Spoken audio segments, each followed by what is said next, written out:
أعوذ بالله من الشيطان الرجيم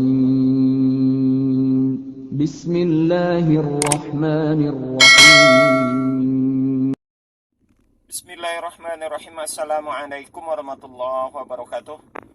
Alhamdulillahi rabbil alamin.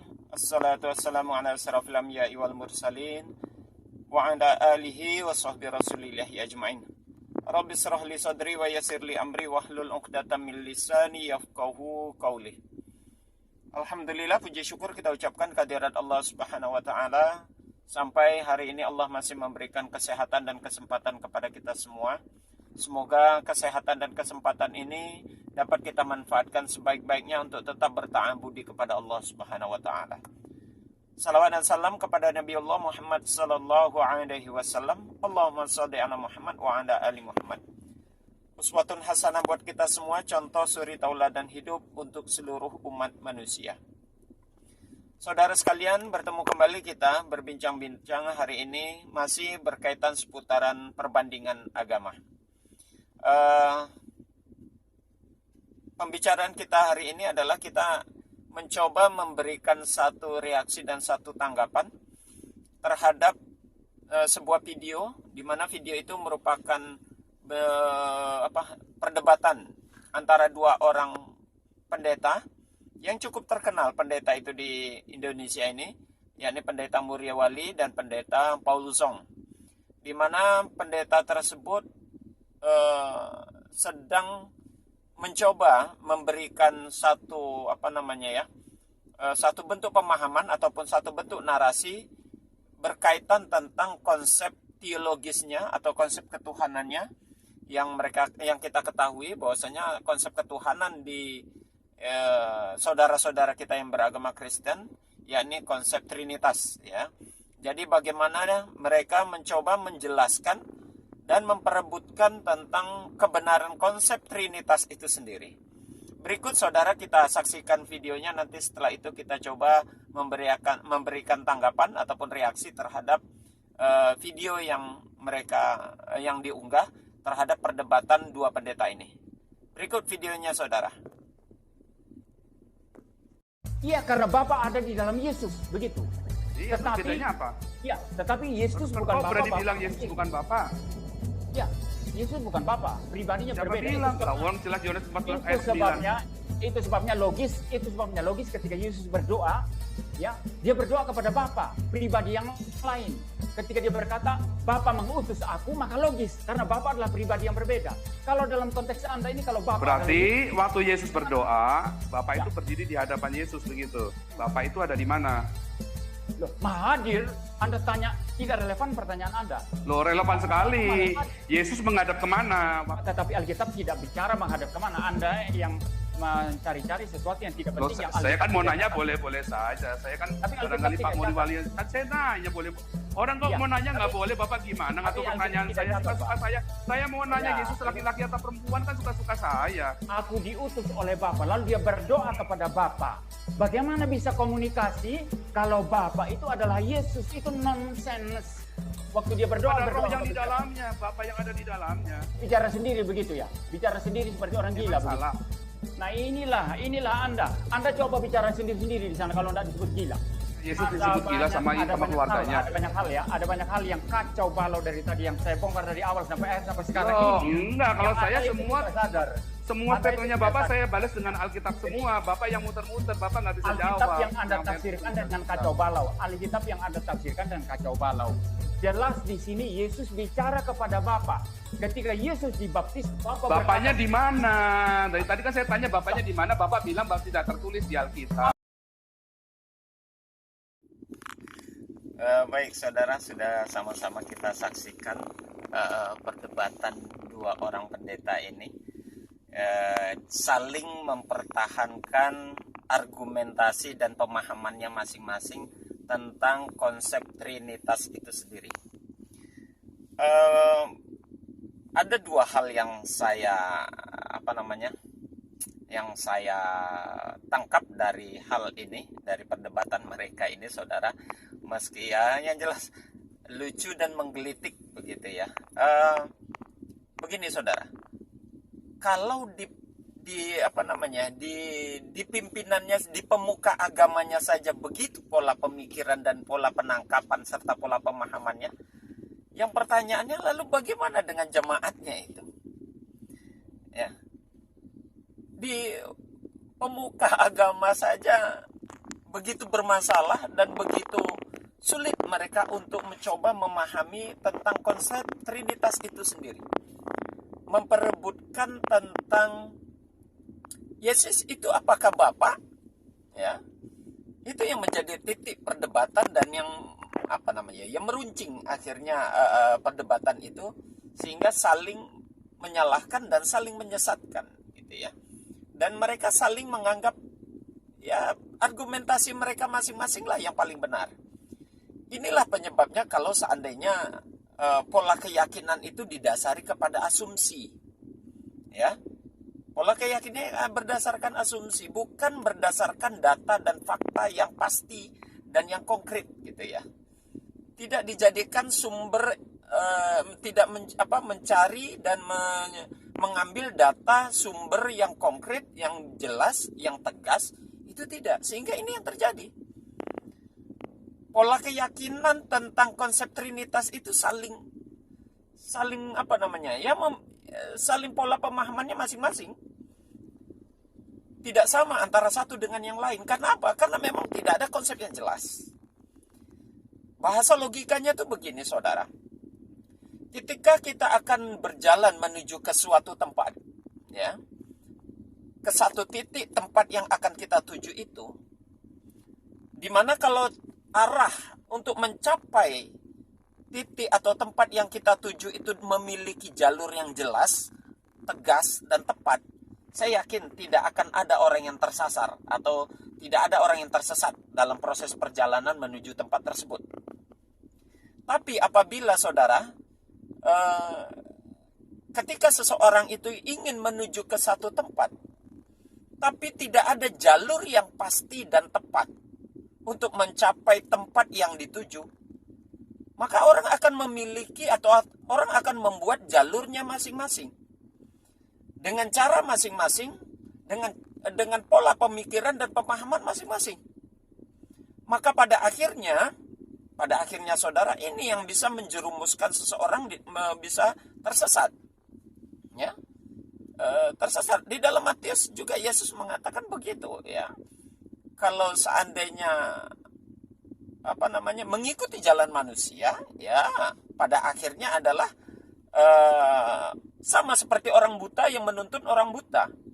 Jadi kalau orang buta menuntun orang buta, pasti akan terperosok ke dalam lubang. Kata Yesus begitu dalam Matius, ya. Dalam Alkitab itu dijelaskan begitu. Maka ini yang menjadi satu perdebatan yang begitu sengit saya lihat tadi dari dua orang pendeta ini.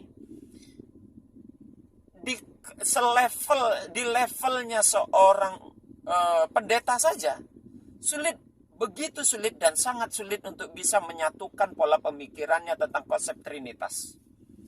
Terbukti hal ini dari perdebatan itu sendiri, di mana satu pendeta meyakini bahwasannya Yesus itu adalah Bapa, sementara pendeta yang lain mengatakan Yesus bukanlah Bapa, tidak ada dalam diri Yesus itu unsur Bapa. Nah, itu yang diyakini oleh pendeta Moriawali tadi. Sedangkan pendeta Paul Zong meyakini ya Yesus itu adalah Bapa. Jadi di dalam diri Yesus itu ada unsur Bapa. Sementara pendeta Moriawali tidak demikian adanya. Bahwasanya di dalam diri Yesus itu unsur Bapaknya tidak menyatu. Artinya terpisah. Ini menjadi kerancuan yang begitu luar biasa, saudara. Berarti kalau secara logika apa yang dikatakan oleh Paul Zong tadi, berarti Yesus berdoa kepada dirinya sendiri gitu loh. Ya, atau Yesus berdiri sementara Tuhan berdiri di depan Yesus. Tentu begitu. Sementara kata Moriawali, pendeta Moriawali, tidak mungkin menyatu di dalam dirinya. Masa dia bermohon, meminta dan berdoa kepada dirinya sendiri, ngomong kepada dirinya sendiri, seperti orang gila. Itu analogi yang disampaikan oleh dua orang pendeta ini. Begitu menarik, tapi menggelitik. Itu yang saya maksud tadi. Sehingga memang buat kita ini satu pelajaran besar dan membuktikan bahwasanya konsep Trinitas itu tidak logis. Itu baru 2 pendeta saja. Berikut nanti akan ada banyak pendapat-pendapat pendeta lain yang memiliki pola pemikiran yang berbeda lagi. Karena pola pemikirannya tidak memiliki referensi dan rujukan yang sama. Ya, tidak ada. Semuanya memiliki pola pemahaman masing-masing. Dan masing-masingnya memiliki asumsinya dirinya sendiri. Jadi, ya otomatis kalau sudah ukuran kebenarannya adalah dirinya masing-masing, ya tidak salah kalau mereka memiliki persepsi dan pola pemahaman yang berbeda-beda tentang konsep Trinitas itu sendiri. Ya. Jadi 2 hal tadi yang saya tangkap. Pertama, dari melihat secara umum perdebatan mereka berdua ini, kita mendapat gambaran bahwa setingkat level pendeta saja, selevel pendeta, konsep Trinitas itu sendiri sulit untuk diperbincangkan dan sangat tidak ilmiah. Apalagi pada tingkat bawah, ya. Apalagi pada tingkat bawah. Itu yang pertama. Yang kedua, inilah konsep kalau tidak memiliki dasar yang jelas. Ketika tidak memiliki dasar yang jelas dan tidak memiliki acuan yang pasti, sehingga memberikan peluang, memberikan kesempatan kepada akal masing-masing untuk memberikan pemahaman atau memberikan penilaian secara bebas. Dan resikonya seperti ini. Ya, secara bebas dan resikonya tentu masing-masing memiliki argumentasi masing-masing. Dan argumentasi serta pola pemikirannya tidak sama. Dan ini sangat membahayakan. Sangat-sangat membahayakan. Siapa yang dibahayakan? Ya, tentu umat. Ya, tentunya umat. Tentu yang mereka ikuti yang mana? Gitu loh. Mereka yang ini sesama Trinitas ini ya. Kita belum berbicara tentang Unitarian. Ini baru sesama-sama Trinitarian. Sesama Trinitarian saja sudah seperti itu. Bagaimana dengan Unitarian? Ya, nah, nanti kita bicarakan tentang konsep teologi dari sisi Unitarian.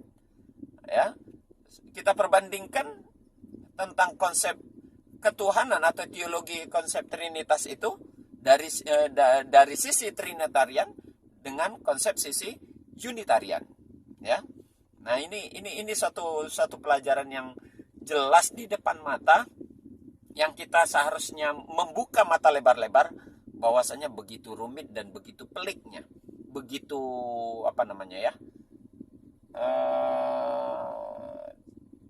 semerawut lah bahasa kasarnya dalam mengimani dan dalam mencoba memahami konsep Trinitas itu sendiri.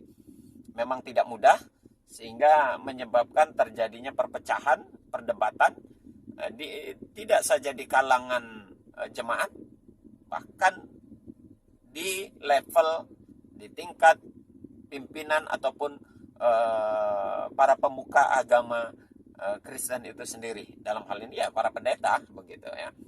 Jadi kita bisa saksikan itu. Di dalam Islam begitu jelas, kalau Islam konsepnya jelas. Ibarat saya katakan tadi, kalau dalam Islam itu kita menuju kepada satu tempat, Islam menyediakan jalan yang jelas dan tegas. Di dalam Islam konsepnya simpel saja, yakni dalam surat Al-Ikhlas. Qul huwallahu ahad, Allahus samad, lam yalid wa lam yulad wa lam yakul lahu kufuwan ahad.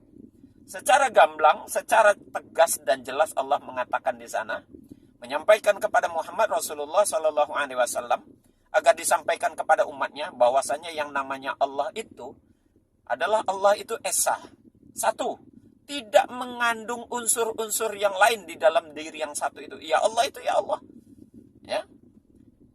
Di situ tempat bergantungnya seluruh makhluk Allah itu. Kemudian dia tidak mempunyai anak. Karena memang dia tidak memiliki keturunan. Lam yalid wa lam yulad. Dia tidak beranak dan tidak pernah diperanakkan. Ya. Jadi Jadi jelas konsepnya tuh jelas tegas. Allah itu esa, tidak memiliki keturunan, dan dia juga bukan memiliki orang tua, begitu ya. Jadi tidak ada silsilah di dalam Islam itu yang namanya Tuhan. Bahkan di dalam ayat lain dikatakan laisa kamislihi syai'. Tidak ada yang menyerupai atau bentuknya kah, sifatnya kah, apakah itu namanya di dalam Islam laisa kamislihi syai'. Tidak ada yang menyerupai seperti dia. Nah, itulah yang menjadi konsep jelas di dalam Islam. Maka di dalam Islam mau organisasinya apapun tetap Allahnya sama. Allah ya Allah. Ya, tidak ada Tuhan beginilah, Tuhan begitulah. Tidak ada konsep unsur-unsur di dalam Tuhan itu sendiri. Itu bagi konsep Islam. Jadi jelas dan tegas. Kalau sesuatu itu kita lewati memiliki alur yang jelas, memiliki konsep yang jelas, memiliki pernyataan yang tegas, maka insya Allah tidak akan sesat dan tidak akan nyasar gitu ya. Tapi kalau tidak ada konsep yang jelas, pasti orang tersesat dan pasti orang tersasar di dalam meniti proses itu. Demikian saudara, ini pelajaran buat kita semua. Semoga ini bermanfaat. Kita akhiri dengan kafaratul majelis. Subhanakallahumma wa bihamdik, asyhadu an la ilaha illa anta, astaghfiruka wa atubu ilaik. Assalamualaikum warahmatullahi wabarakatuh.